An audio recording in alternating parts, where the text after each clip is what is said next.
Side खबरों के लिए सब्सक्राइब करें फ्लेम मीडिया और उसके बाद बेल आइकन को प्रेस करें ताकि सबसे पहले आपको मिले एक्सक्लूसिव खबरें।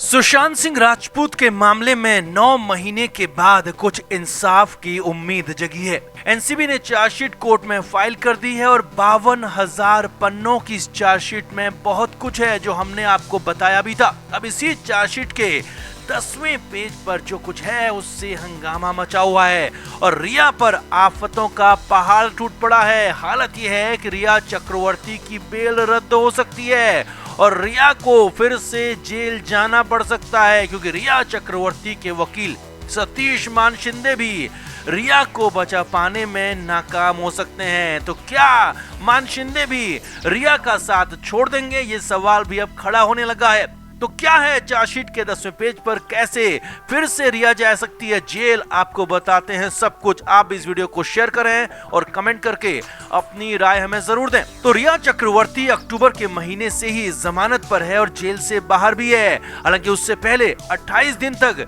रिया जेल में रही थी और जेल की ही रोटी भी खाई थी। लेकिन जब रिया को जमानत मिली तो बॉलीवुड के गलियारों में और खुद रिया चक्रवर्ती ने ऐसा जताया, ऐसा बताया कि जैसे रिया पूरी तरह से बरी हो चुकी हो और वो पूरी तरह से निर्दोष हो। लेकिन ऐसा था नहीं क्योंकि एनसीबी के साथ साथ सीबीआई की भी जांच लगातार जारी थी और अब फाइनली एनसीबी ने 5 मार्च को चार्जशीट भी फाइल कर दी है जिसमें रिया चक्रवर्ती को आरोपी बनाया गया है और रिया पर न सिर्फ सुशांत के लिए रगलाने का आरोप लगा है, साथ ही साथ चार्जशीट में यहां तक कहा गया है कि रिया ने ही रगलाने, ले जाने और सप्लाई करने का पूरा चैनल तक बनाया था। अब इसी चार्जशीट के 10वें पेज को लेकर भी खासा बवाल हो रहा है। जी हाँ, जिसके बाद यहां तक कहा जा रहा है कि रिया चक्रवर्ती फिर से जेल जा सकती है और रिया की जमानत रद्द हो जाएगी। अब कैसे रिया को फिर हो सकती है जेल, उसे आप भी समझिए।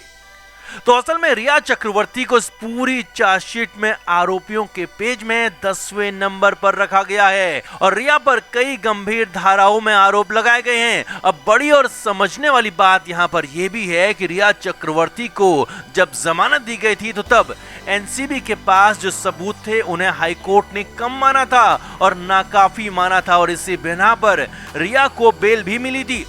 लेकिन अब एनसीबी का दावा है कि उसके बाद यानी कि अक्टूबर के बाद एनसीबी ने कई सारे ऐसे सबूत, कई सारे ऐसे गवाह, कई इलेक्ट्रॉनिक सबूत भी जुटाए हैं जो कि रिया को दोषी ठहराने के लिए काफी हैं। और सबसे बड़ी बात, जी हाँ, सबसे बड़ी बात यह है कि रिया चक्रवर्ती पर एनडीपीएस एक्ट की धारा 27A के तहत चार्ज फ्रेम किए गए हैं और इस धारा में कम से कम 10 साल और ज्यादा से ज्यादा 20 साल की सजा होती है। जी हाँ, अब यही धारा रिया के गले की फांस बन सकती है। अब आगे देखिए कि कैसे गिरफ्तारी की वजह पुख्ता होती जा रही है।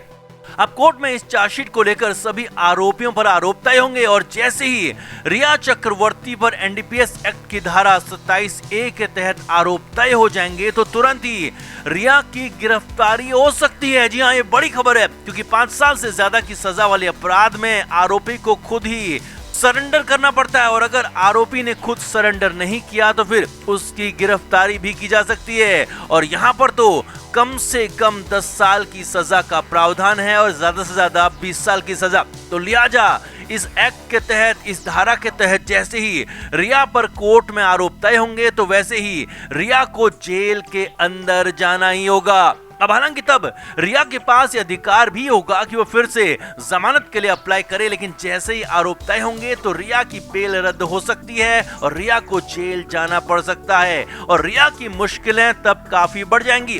अब आगे देखिए, अगर कोर्ट ने पहली नजर में आरोप तय करने के लिए सबूतों को काफी माना और आरोप तय हो गए तो फिर तो रिया को सजा होने की संभावनाएं भी कई गुना बढ़ जाएंगी क्योंकि सतीश मान शिंदे बड़े वकील हैं और वो पूरी कोशिश करेंगे कि रिया पर आरोप तय ही ना हो पाए और केस शुरू में ही खारिज हो जाए। लेकिन अगर मान शिंदे रिया पर आरोप तय करने के मामले में कुछ नहीं कर पाते हैं और रिया पर कोर्ट में चार्ज फ्रेम हो जाते हैं तो ये मान शिंदे जैसे वकील के लिए भी बड़ा झटका होगा और हो सकता है कि केस में हार के डर से मान शिंदे खुद ही रिया से अलग हो जाएं, क्योंकि मान शिंदे बड़े वकील हैं और केस कम ही हारते हैं। लिहाजा उन्हें अगर लगेगा कि रिया का केस कमजोर हो गया है, रिया केस हार सकती हैं, तो कहा यहां तक जा रहा है कि रिया चक्रवर्ती के केस से मान शिंदे खुद को अलग कर सकते हैं। और अगर सतीश मान शिंदे रिया के केस से अलग होते हैं, रिया को अकेला छोड़ देते हैं, तो फिर तो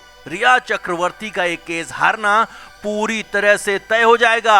और केस हारने का मतलब है कि रिया चक्रवर्ती को कम से कम 10 साल और ज्यादा से ज्यादा 20 साल तक की सजा हो सकती है और रिया चक्रवर्ती को कई साल जेल में बिताने पड़ सकते हैं। और एनसीबी के मामले में ये बड़ा इंसाफ हो सकता है, यानी कि रिया पर आफतों का पहाड़ टूट पड़ा है और रिया चक्रवर्ती को अब खुद को बचाना बेहद मुश्किल होता जा रहा है। और जितनी जल्दी रिया पर कोर्ट में आरोप तय होंगे, उतनी ही जल्दी रिया का जेल जाने की बारी भी आएगी। तो आपका क्या मानना है कि रिया चक्रवर्ती को इस मामले में सजा हो सकती है, और अगर सजा होती है तो कितने साल की सजा हो सकती है, या फिर एनसीबी की दलीलें इस बार भी नाकाफी होंगी और रिया को फिर से जमानत मिल जाएगी? कमेंट करके आप भी जरूर बताएं और वीडियो को अभी शेयर करें।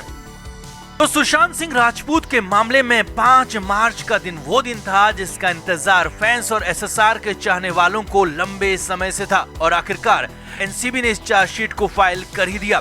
इस चार्जशीट में 20,000 पेज हार्ड कॉपी में है, तो वहीं 32,000 पेज सॉफ्ट कॉपी यानी कि डिजिटल मोड में है। अब इतनी बड़ी चार्जशीट में होने को तो बहुत कुछ है, लेकिन जो बड़ी और इम्पोर्टेंट बातें इसमें हैं वो हम आपको बताने जा रहे हैं और आपके सामने इस चार्जशीट का एक एक पॉइंट डिकोड करने जा रहे हैं। एनसीबी की चार्जशीट के मुताबिक रिया चक्रवर्ती को इस पूरे मामले का, इस पूरी वारदात का मास्टरमाइंड बताया गया है। जी हाँ, एनसीबी ने चार्जशीट में लिखा है कि रिया चक्रवर्ती ही थी जो कि ड्रग की खरीद कर रही थी, स्टोर कर रही थी और उसे इधर से उधर भेज भी रही थी। चार्जशीट में रिया पर आरोप लगाया गया है कि नवंबर 2019 से रिया या फिर उसकी सहमति से ही उसके घर पर ड्रग की डिलीवरी हो रही थी और अपने घर का इस्तेमाल वो अपने बॉयफ्रेंड सुशांत को ड्रग सप्लाई के लिए कर रही थी। जी हाँ, ये बड़ी बात चार्जशीट में लिखी गई है, यानी रिया ही इस पूरे खेल की मालकिन थी। आगे देखिए, एनसीबी ने चार्जशीट में लिखा है कि रिया ने ही ड्रग की खरीद के लिए पैसों का भी इंतजाम किया था और इसीलिए वो लगातार ड्रग की खरीद फरोख्त को फाइनेंस कर रही थी। रिया चक्रवर्ती ने अपने भाई शौविक चक्रवर्ती की मदद से ड्रग की सप्लाई का चैनल तक तैयार किया था, यानी ड्रग के खरीदने के बाद उसे इधर से उधर भेजने, लाने, ले जाने का इंतजाम भी सब कुछ रिया चक्रवर्ती ही करती थी, ऐसा एनसीबी की चार्जशीट में कहा गया है। एनसीबी ने अपनी चार्जशीट में आगे कहा है कि ये पूरी तरह से साफ है कि रिया ने ड्रग को खरीदने, पास रखने, बेचने और उसे एक जगह से दूसरी जगह ले जाने की पूरी योजना बनाई थी, पूरा सिस्टम बनाया था।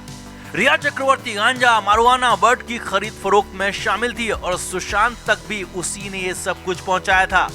इतना नहीं, चार्जशीट में कहा गया है कि रिया, शौविक, सुशांत के house help Dipesh Sawant, house manager Samuel Miranda और एक अन्य आरोपी ऋषिकेश पवार ने ड्रग लेकर सुशांत को सप्लाई की थी। इन लोगों ने कई पेडलर्स के जरिए ड्रग हासिल की थी।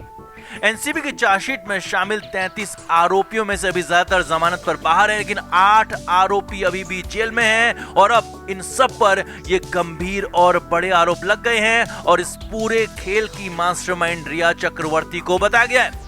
Flame media report.